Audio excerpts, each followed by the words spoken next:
Olá, alunos, sejam todos bem-vindos a mais uma aula de informática para concursos falando sobre conceitos básicos de 2020.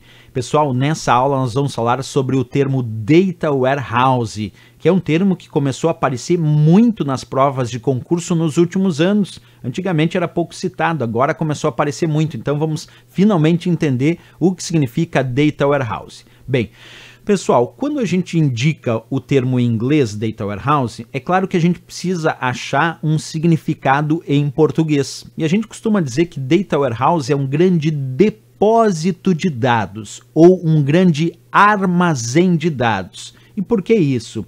Porque é uma grande coleção de dados que são orientados por assunto, integrado, variável com o tempo, não volátil e que serve como seu principal objetivo dar suporte aos processos de tomada de decisão naquela empresa, naquela organização ou naquela instituição.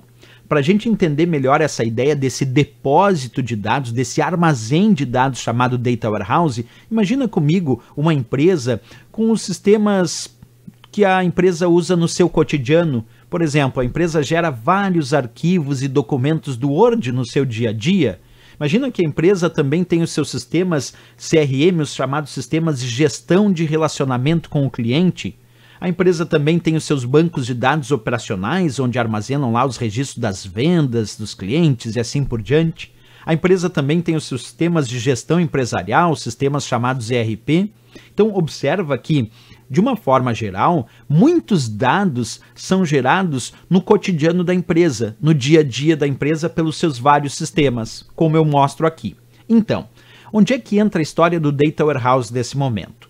Todos esses sistemas, que são sistemas que a empresa opera no seu cotidiano, vão servir de alimentação de dados para o Data Warehouse. Mas antes que esses dados todos gerados pela empresa no dia a dia possam ser armazenados no Data Warehouse, eles vão passar por um sistema chamado ETL, que é o sistema de extração, transformação e carregamento dos dados advindos lá dos sistemas que a empresa usa no seu cotidiano para o Data Warehouse. Então, quando a gente fala desse grande depósito de dados, desse grande armazém de dados chamado Data Warehouse, como é que ele funciona? Existe um sistema chamado ETL, repetindo, ETL significa extração dos dados, transformação desses dados e carregamento desses dados dentro do depósito de dados, dentro do armazém de dados chamado Data Warehouse. Essa é a função do ETL. E aí os dados ficam armazenados num grande volume, numa grande quantidade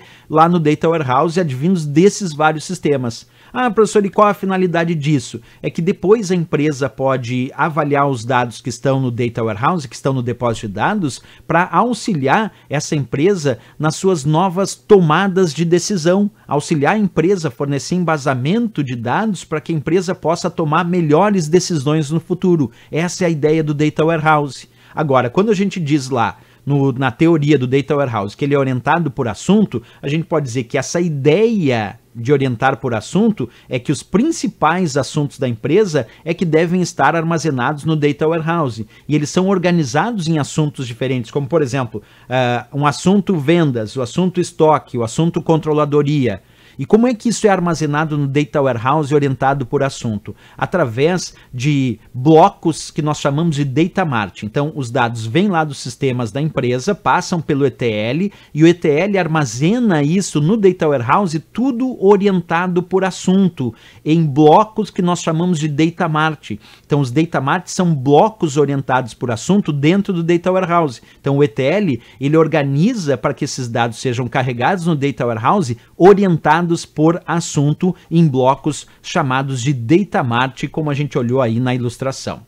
Ele também é integrado. O que significa dizer que o Data Warehouse é integrado? Essa ideia, pessoal, é muito importante porque ela visa padronizar os dados dos diferentes sistemas em uma única representação, para que então eles sejam transferidos dessa base de dados para essa base única chamada Data Warehouse. Vou dar um exemplo disso, o que seria integrado. Imagina que uma determinada empresa tem dois sistemas, o sistema A e o sistema B, e os dois cadastram o estado civil. Só que o sistema A cadastra o estado civil como sou, CA, CEP, DIV, VIL, de solteiro, casado, separado, divorciado e viúvo. E o sistema B cadastra esses mesmos estados, esse mesmo estado civil, como 1 sendo solteiro, 2 casado, 3 separado e assim por diante. Quer dizer, o sistema A e B representam de forma diferente a mesma informação. Então, o sistema ZTL, extração, transformação e carregamento, tem que dar um jeito de transformar isso e carregar de forma integrada numa mesma representação no Data Warehouse. Vamos supor que eles escolheram representar por SOL, CAS, CEP, DIV, VIL. Bem, então quando vem do sistema B, 1, 2, 3, 4, 5 tem que ser transformado nesse padrão que o Data Warehouse aceita. Isso que significa dizer que ele é integrado, porque os dados podem vir de diferentes fontes, mas eles serão integrados no Data Warehouse com uma representação única, para não haver confusão na hora de extrair conhecimento dos dados armazenados no Data Warehouse.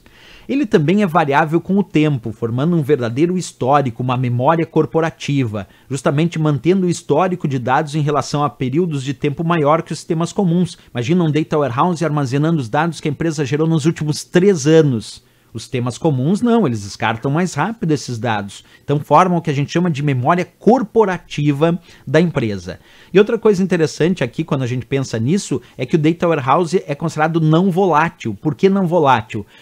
Porque após os dados serem integrados e transformados, quando eles ficam agora armazenados lá no Data Warehouse, eles são carregados naqueles blocos chamados Data Mart que a gente estudou. Né?